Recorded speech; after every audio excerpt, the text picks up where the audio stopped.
Madam Tennessee. Madam President, I ask consent to speak in morning business for 10 minutes, and would you please let me know when 8 minutes have expired? Without objection. Thank you, Madam President. Madam President, there are reports in some of the newspapers this morning that there's an effort to try to slip into the negotiation about extending the payroll tax break for the next year. A big loophole for the rich and for the investment bankers and for most of the people that President Obama keeps talking about as people whose taxes he'd like to raise. What I mean by this is I've heard that there may be an effort to put in the payroll tax agreement a 4-year extension of the so-called production tax credit, which is a big tax break for wind developers. I cannot think of anything that would derail more rapidly the consensus that is developing about extending the payroll tax deduction than to do such a thing. We're supposed to be talking about reducing taxes for working people. This would maintain a big loophole for investment bankers, for the very wealthy, and for big corporations. We hear a lot of talk about federal subsidies for big oil. I'd like to take a moment to talk about federal subsidies for big wind. $27 billion over 10 years. That's the amount of federal taxpayer dollars between 2016 and 2017, according to the Joint Tax Committee, that taxpayers gave to wind developers across our country. The subsidies come in the form of a production tax credit, renewable energy bonds, investment tax credits, federal grants, and accelerated depreciation. These are huge subsidies, Madam President. And what do we get in return for these billions of dollars of subsidies? The production tax credit itself has been there for 27 years. It was a temporary tax break put in the law in 1992. What do we get? We get a puny amount of unreliable electricity, which arrives disproportionately at night when we don't need it. And Madam President, Americans are finding out in community after community that these are not your grandma's windmills. These gigantic turbines, which look so pleasant on the television ads paid for by the people who are getting all the tax breaks, look like an elephant when they're in your backyard. In fact, they're much bigger than an elephant. They're 3 times as tall as the skyboxes at Neyland Stadium, the University of Tennessee football stadium in Knoxville. They're taller than the Statue of Liberty in the presiding officer's home state. The blades are as wide as a football field. You can see the blinking lights for 20 miles. And in town after town, American residents are complaining about the noise and disturbance that come from these giant wind turbines in their backyards. There's a new movie that was reviewed in the New York Times in the last few days called Windfall, about upset residents in upstate New York who have left their homes and because of the arrival of these big wind turbines. The great American West, which conservationists for a century have sought to protect, has become littered with these giant towers. Boone Pickens, an advocate of wind power, says he doesn't want them on his own ranch because they're ugly.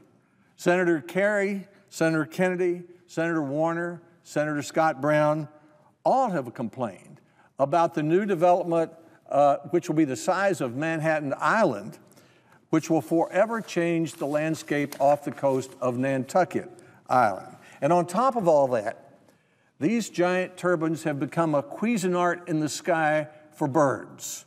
Federal law protects the American eagle. Exxon had to pay $600,000 in fines in 2009 when oil spills harmed the American eagle. But the federal government so far has refused to apply the same federal law to big wind that applies to big oil, even though chopping up an eagle in a wind turbine couldn't be any better than its landing and dying on an oil slick. 400,000 birds a year. We've had some experience with the reliability of this kind of wind power in the Tennessee Valley Authority region. TVA a few years ago built 30 big wind turbines on top of Buffalo Mountain. In the eastern United States, these only work on the most scenic mountains. So you'll see them along the areas near the Appalachian Trail. They're the mountains, the scenic views we prize in our state. But there they are, 30 big wind turbines to see whether they would work. Here's what happened. The wind blows 19% of the time. According to TVA's own estimates, it's reliable 12% of the time. So TVA signed a contract to spend $60 million to produce 6 megawatts of wind, actual production of wind, over that 10-year period of time. It was a commercial failure. Madam President, there are obvious better alternatives to this. First, there's nuclear power. We wouldn't think of going to war in sailboats if nuclear power submarines and aircraft carriers were available. Well, the energy equivalent of going to war in sailboats is trying to produce enough clean electricity for the United States of America with windmills. The United States uses 25% of all the electricity in the world. It needs to be clean, reliable electricity that we can afford. 20% of the electricity we use today is nuclear power. Nearly 70% of the clean electricity, the pollution-free electricity we use today, is nuclear power. It comes from 104 reactors located at 65 sites. Each reactor consumes about 1 square mile of land. To produce the same amount of electricity by windmills would mean you'd have to have 186,000 of these wind turbines. It'd cover an area the size of West Virginia. You'd need 19,000 miles of transmission lines through backyards and scenic areas. So 100 miles of reactors on 100 square miles, 100 reactors for 100 square miles, 186,000 wind turbines on 25,000 square miles. Or think about it another way. 4 reactors on 4 square miles will equal a row of 50-story wind turbines along the entire 2,178-mile Appalachian Trail. And of course, if you had the turbines, you'd still need the nuclear plants, or the gas plants, or the coal plants, because you'd like your computers to work and your lights to be on when the wind doesn't blow and you can't store the electricity. And then, of course, there's natural gas, which has no sulfur pollution, very little nitrogen pollution, half as much carbon as coal. Gas is very cheap today.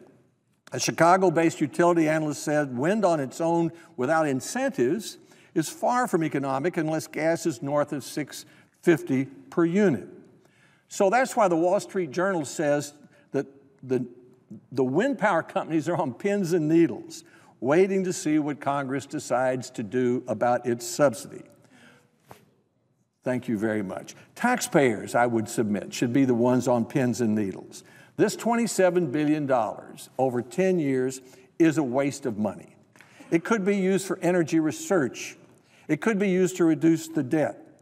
Let's start with the $12 billion over that 10 years that went for the production tax credit. That tax credit was supposed to be temporary in 1992. Today, according to Secretary Chu, wind is a mature technology. Why does it need a credit? The credit is worth about 3 cents per kilowatt hour if you take into account the corporate tax rate of 35%. It's caused some energy officials to say they've never found an easier way to make money. Well, of course not. So we do not need to extend the production tax credit for wind at a time when we're borrowing 40 cents out of every dollar, at a time when natural gas is cheap and nuclear power is clean and more reliable and less expensive. I would like to see us put some of that money on energy research. We only spend $5 or $6 billion a year on energy research, clean energy research, carbon recapture, making solar cheaper, making electric batteries that go further. But let's stop the subsidies or reduce the debt. And I'm ready to reduce the subsidies for big oil as long as we reduce the subsidies for big wind at the same time. So let's not even think about putting this tax break for the rich in the middle of an extension of a tax deduction for working Americans this week.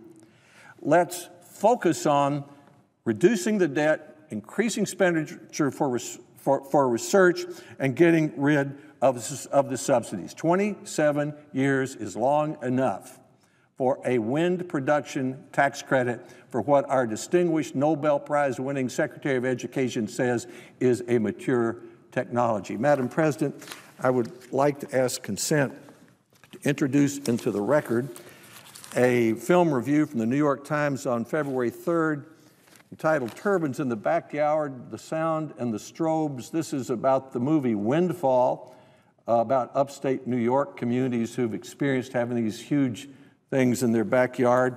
An article by Robert Bryce on why the wind industry is full of hot air and costing you big bucks. And an article from the Los Angeles Times on wind farms.